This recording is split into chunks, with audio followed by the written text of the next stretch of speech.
The Ranveer show clips में स्वागत है आपका। बस देखते रहो और सीखते रहो। आपने काफ़ी सारे डार्क कैरेक्टर्स का रोल किया है सर लाइफ में। ये मुझे हमेशा आपसे सवाल पूछना था, बहुत वक्त है। इतना ज़्यादा डार्कनेस आप में आया कहाँ से? हर इंसान के अंदर होता है, आपके अंदर भी है। मुझे मौका मिलता है, मैं निकाल देता हूँ।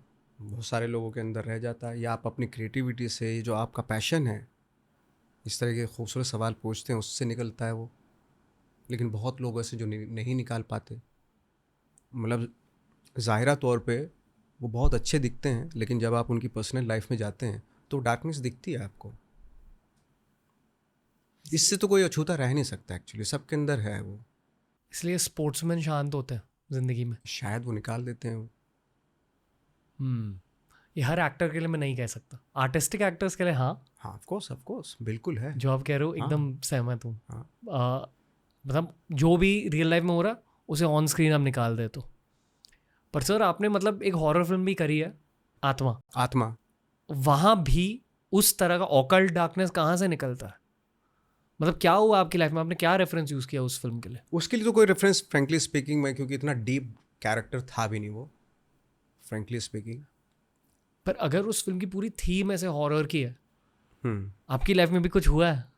मेरी लाइफ में ऐसा नहीं हुआ, बट हाँ, आप एक इमेजिन कर सकते हो उस चीज़ को। जब हमारे पास रेफरेंसेस नहीं होते रियल लाइफ में, तो हम फिर इमेजिन करते हैं उस चीज़ को। ये है। आपके खुद के लिए सबसे डार्क कैरेक्टर कौन सा रहा है, या आपको भी लगा है, यार ये थोड़ा ज़्यादा ही हो गया? रमन राघव। ओके, बताइए सर। वो इसलिए था क्योंकि मैं वैसा नहीं सोचता हूँ जैसा रमन राघव सोचता है। रूथलेस। रूथलेस। और जो उसकी फ़िलॉसफी थी रमन राघव की, जो बोलता है कि मैं आप इंसानियत का, धर्म का लबादा ओढ़ के मारते हो, ये क्रंच, ये छोटी छोटी चीज़ें मैं यूज़ नहीं करता। जब मैं मारता हूँ, मैं सोचता भी नहीं है।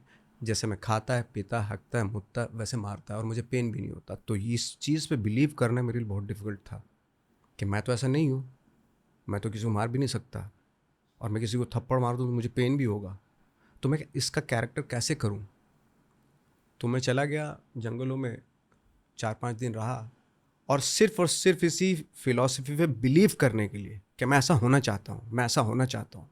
बार बार बार 5-6 दिन तक मैंने आपको ये बार बार बोला कि मैं रमन राघव हूँ, लेकिन कन्विक्शन नहीं आ रहा था। बट जब आप किसी चीज़ में लग जाते हैं तो कहीं ना कहीं क्लू मिलता है आपको।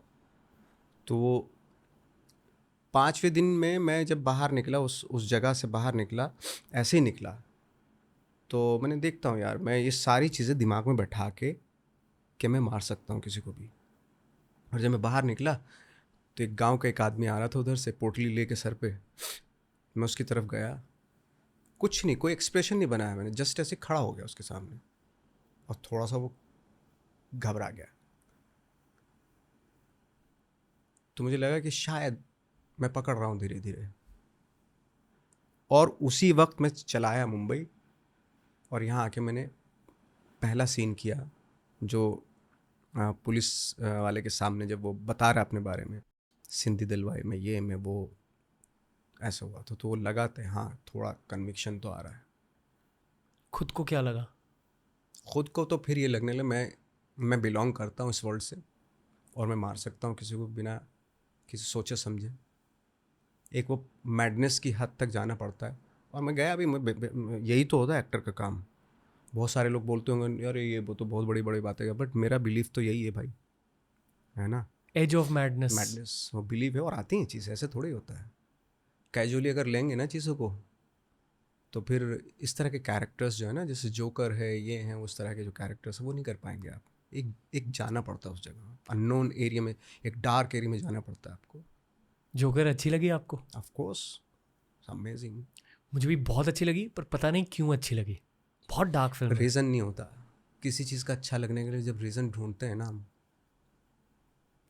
बट मतलब थियोरेटिकली मुझे हाँ, दुख वाली फिल्म नहीं देखनी है। उस फिल्म में इतना दुख भरा हुआ था, पर बहुत अच्छा लगा देख के। जोकर। हाँ। आपको कैसा लगा एज एन मुझे एक्टर? अच्छा इसलिए क्योंकि इस तरह के लोग होते हैं, जब रिलेट करते हैं। आर्ट आर्ट वही होती है, जब आप रियल लोगों से जब एक आदमी बैठ के और यार ये डार्कनेस तो मेरे अंदर भी है, तब वो आर्ट हो जाती है। वो भी एज ऑफ मैडनेस है। Age of madness.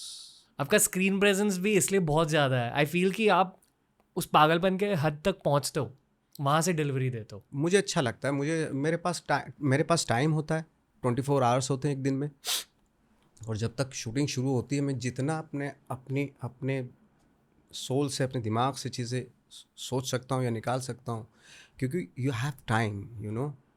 क्योंकि क्या है ना, फिल्म में जो छप गया वो 200 साल तक रहेगा, भले ही हम ना रहें। अगर आपको ये क्लिप अच्छा लगा तो ऐसे ही 1000 क्लिप्स अपलोड किए गए हैं इस चैनल पर, बस देखते जाओ और सीखते जाओ।